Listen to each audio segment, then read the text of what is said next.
તો ચાલો આપણે તેની અસર આપીએ। મશીનરી એ આપણા માટે શું છે? આપણા માટે મિલકત છે। તો મિલકત એ ક્યાં આવે? પાકા સરવૈયામાં મિલકત લેણા બાજુ। તો આપણે તેની અસર આપતા આવીએ। પાકા સરવૈયામાં આવી અને લખવાનું મશીનરી 50,000 રૂપિયા। હવે કેટલા ટકા ઘસારો કીધો છે? 6% કીધો છે। તો 50,000ના 6% તમે કરશો તો આપણે ઘસારો મળશે 3,000। તો આવી રીતે લખી નાખવાનું ઘસારો 3,000। આપણી મશીનરી 50,000 રૂપિયા છે, ઘસારો 3,000 રૂપિયા છે। 50,000 રૂપિયામાંથી 3,000 રૂપિયા માઇનસ કરો તો આપણે કેટલી રકમ મળશે? આપણે રકમ મળશે 47,000 રૂપિયા। તે બારે આમ લખી નાખવાની। આ થઈ પહેલી અસર।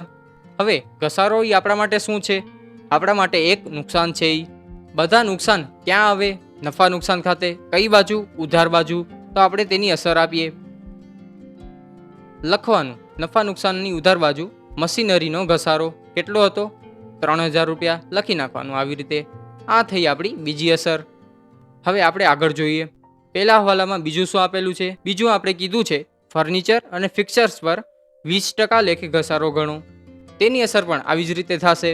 ફર્નિચર એ આપણી મિલકત છે, તો પાકા સરવૈયામાં મિલકત લેણા બાજુ આવશે।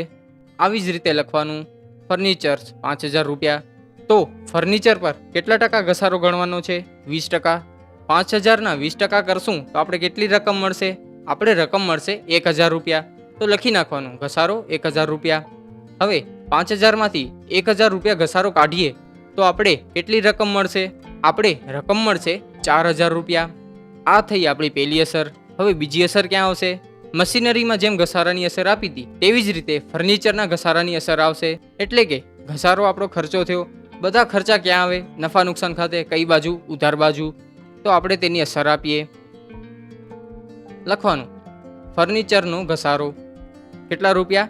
1,000 રૂપિયા લખી નાખવાનું આવી રીતે। આ થઈ બીજી અસર। આપણો પહેલો હવાલો અહીંયા પૂરો થાય છે।